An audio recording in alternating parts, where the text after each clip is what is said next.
ओम शांति। आइए बाबा की याद में आत्मा में टिक कर एकाग्रता के साथ सुनते हैं। 13 अप्रैल 21 की मुरली में 4 सब्जेक्ट रूपी मक्खन। सार मुरली का। मीठे बच्चे, बाप जो है जैसा है तुम बच्चों में भी नंबरवार पहचानते हैं। अगर सब पहचान लें तो बहुत भीड़ मच जाए। ज्ञान के सब्जेक्ट पर जब मनुष्यों को पता पड़ेगा कि स्वयं भगवान इस पुरानी दुनिया का विनाश करा के नई दुनिया स्थापन करने आए हैं, सबकी सदगति करने वाला बाप हमें भक्ति का फल देने आया है, ये निश्चय हो तो प्रत्यक्षता हो जाए और चारों ओर हलचल मच जाए। तुम जानते हो विनाश होना है। सब घोर निद्रा में सोए पड़े हैं। फिर अंत में तुम्हारा प्रभाव निकलेगा।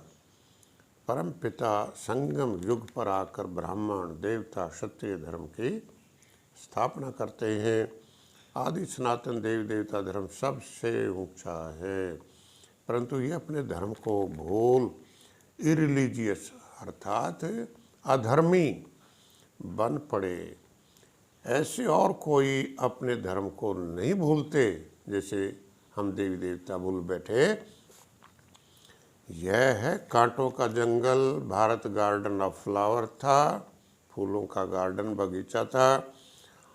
आर्फन अर्थात अनाथ हो गए। आर्फेंस माना अनाथ हो गए, इसलिए ये लड़ाई झगड़े आदि हैं। अब बाप आए हैं सौदरा करने, सेकंड में जीवन मुक्त बना देते हैं। ज्ञान अंजन सतगुरु दिया, ज्ञान अंधेर विनाश। बाबा ने ज्ञान का तीसरा नेत्र दिया है। जब रावण राज्य होता है तब भक्ति शुरू होती है। भारतवासी वाम मार्ग में जाकर, बुराई के रास्ते पर जाकर धर्म भ्रष्ट कर्म भ्रष्ट बन जाते, इसलिए अपने को हिंदू कहला दिया। माया बिल्कुल ही पत्थर बुद्धि बना देती है। देह अभिमान में आकर बहुत पाप करते हैं तो पाप का घड़ा 100 गुना भर जाता और दुर्गति को पा लेते हैं। बाप आकर पत्थर को पारस बनाते हैं, अर्थात विकारी को निर्विकारी बनाते हैं। योग के सब्जेक्ट पर बाप समझाते हैं, बच्चे अपने को आत्मा समझ मुझ बाप को याद करो। याद करने की ऐसी प्रैक्टिस पड़ जाए जो निरंतर याद ठहर जाए। पिछाड़ी में यही याद रहे कि हम आत्मा हैं। बाप के साथ लव चाहिए। मोस्ट बिलेव्ड बाप की याद से चेहरा खुशनुमा हो जाए। ये गायन अंत का है कि अति इंद्रिय सुख गोपी वल्लभ के गोप गोपियों से पूछो। हम आत्माओं से पूछो, बाबा के बच्चों से।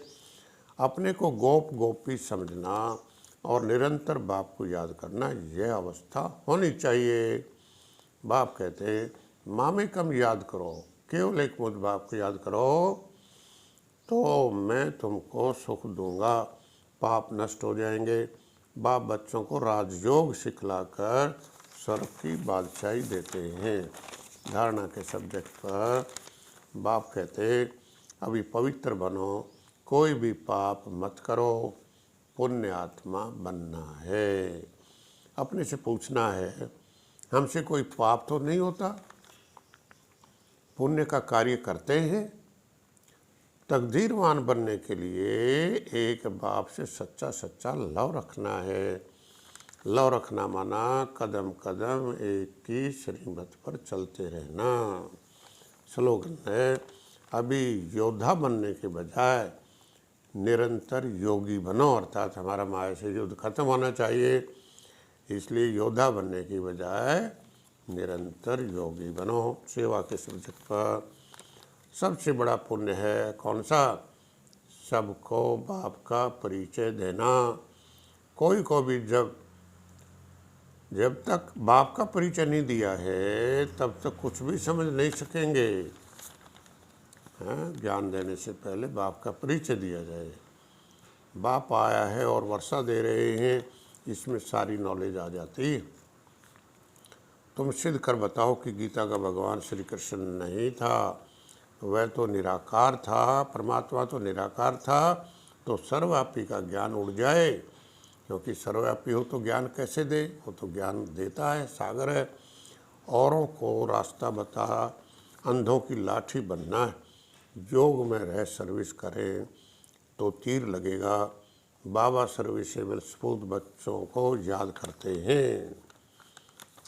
सुनने की बात है, बाबा किनको याद करते हैं? सर्विसेबल सपूत बच्चों को बाबा याद करते हैं। कितनी बड़ी बात कही बाबा ने।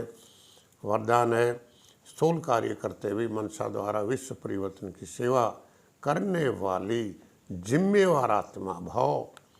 जिम्मेवारी की स्मृति से अलबेलापन समाप्त हो जाएगा और समय के व्यर्थ जाने से बच जाएगा। एक एक सेकंड अमूल्य समझते हुए विश्व कल्याण में सफल करते रहेंगे। अच्छा, बाप दादा और सभी का धन्यवाद। Thank you. ओम शांति।